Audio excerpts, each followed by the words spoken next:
Bible തിരുത്തപ്പെട്ടതാണ്, Bible വിശ്വാസയോഗ്യമല്ല. പക്ഷേ ഖുറാൻ പറയുന്നത് നേരെ തിരിച്ചാണ്. ഖുറാനിൽ ഒരിടത്ത് പോലും മുൻ വേദങ്ങൾ തിരുത്തപ്പെട്ടതാണ് എന്ന് എവിടെയും പറയുന്നില്ല.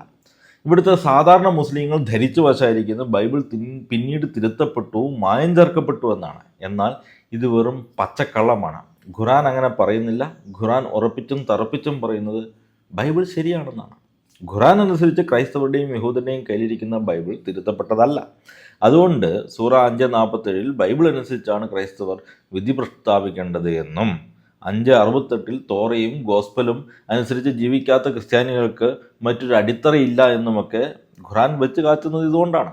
ഇവിടെയൊന്നും തീരുന്നില്ല. മുൻ വേദങ്ങളൊക്കെ ദിക്റാണെന്നും കിതാബുള്ള അഥവാ അള്ളാഹുവിൻ്റെ ഗ്രന്ഥമാണ് എന്നും കലാമുള്ള അഥവാ അള്ളാഹുവിൻ്റെ വചനമാണെന്നും ഒക്കെ പറയുകയും അതോടൊപ്പം തന്നെ ആ ദിക്റിനെ പരിരക്ഷിക്കുമെന്ന് വാഗ്ദാനം ചെയ്യുകയും അള്ളാഹുവിൻ്റെ വചനത്തെ ആർക്കും തിരുത്താൻ സാധിക്കുകയില്ല എന്ന് അടിവരയിട്ട് പ്രഖ്യാപിക്കുകയും ചെയ്യുന്നുണ്ട് അള്ളാഹു.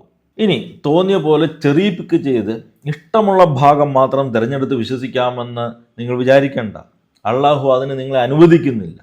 അങ്ങനെ ചെയ്യുന്നവർക്കുള്ള പ്രതിഫലം ഈ ലോകത്തിലെ അപമാനവും ഉയർത്തെഴുന്നേൽപ്പിൻ്റെ നാളിൽ ഏറ്റവും കഠിനമായ ശിക്ഷയുമായിരിക്കുമെന്ന് സൂറ 2:85 അള്ളാഹു നിങ്ങളെ ഓർമ്മപ്പെടുത്തുന്നു.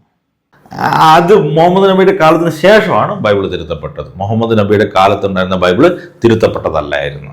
മുഹമ്മദ് നബിയോ ഇസ്ലാമോ ജനിക്കുന്നതിന് നൂറ്റാണ്ടുകൾ മുൻപുള്ള ബൈബിളിൻ്റെ കയ്യെഴുത്ത് പ്രതികൾ, കോഡെക്സ് വത്തിക്കാനസ്, കോഡെക്സ് സൈനാറ്റിക്കസ് പോലെയുള്ള കയ്യെഴുത്ത് പ്രതികൾ, കോഡെക്സുകൾ ഇന്നും നമുക്ക് ലഭ്യമാണ് സുഹൃത്തെ.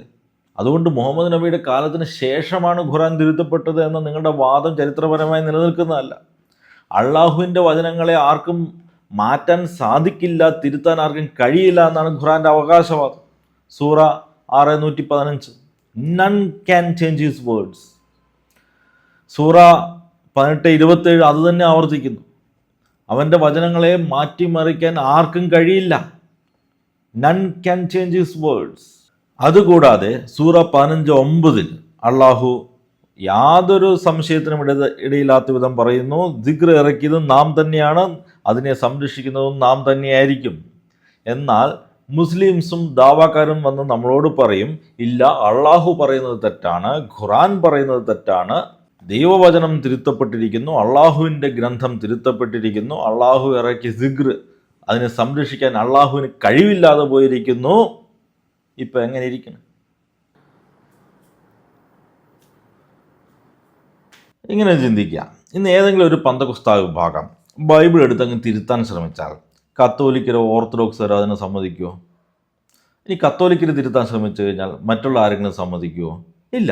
അങ്ങനെയെങ്കിൽ പരസ്പരം പോരടിച്ചിരുന്ന ആദ്യകാല ക്രൈസ്തവ സമൂഹങ്ങളും യഹൂദരുമെല്ലാം ഒരുമിച്ച് ചേർന്ന് ഗൂഢാലോചന നടത്തി ലോകമെമ്പാടുമുള്ള ബൈബിൾ ഒരേപോലെ തിരുത്തി എഴുതി എന്ന മുസ്ലിം പണ്ഡിതരുടെ വാദം ചരിത്രപരമായി വെറും അസംബന്ധമാണ്, നിലനിൽക്കുന്നതല്ല. 6-ാം നൂറ്റാണ്ട് വരെ കൃത്യമായി നിലനിന്നിരുന്ന ഒരു ഗ്രന്ഥം ഒരു ആഗോള ഗൂഢാലോചനയുടെ ഭാഗമായിട്ട് ചരിത്രത്തിൽ ഒരിടത്തും ഒരു വാചകം പോലുമോ ഒരു കൊട്ടേഷനോ ഒരു കീറത്തുണ്ട് കടലാസ് പോലുമോ ഒരു ഫ്രാഗ്മെൻ്റ് പോലുമോ അവശേഷിക്കാതെ അപ്പാടെ ആവിയായിപ്പോയി എന്ന് പറയുന്നത് വെറും മിത്താണ്. ചരിത്രത്തിലേക്ക് നോക്കിയാൽ ഇസ്ലാം ഉണ്ടാകുന്നതിനും നൂറ്റാണ്ടുകൾ മുൻപുള്ള അനേകം മാനുസ്ക്രിപ്റ്റ് ഫ്രാഗ്മെൻറ്റുകളും കോഡെക്സ് വറ്റിക്കാനസ്, കോഡെക്സ് സൈനാറ്റിക്കസ് തുടങ്ങിയ ബൈബിളിൻ്റെ സമ്പൂർണ്ണ കൈയെഴുത്ത് പ്രതികളും കോഡെക്സുകളുമൊക്കെ ഇന്നും നമ്മുടെ കയ്യിലുണ്ട്.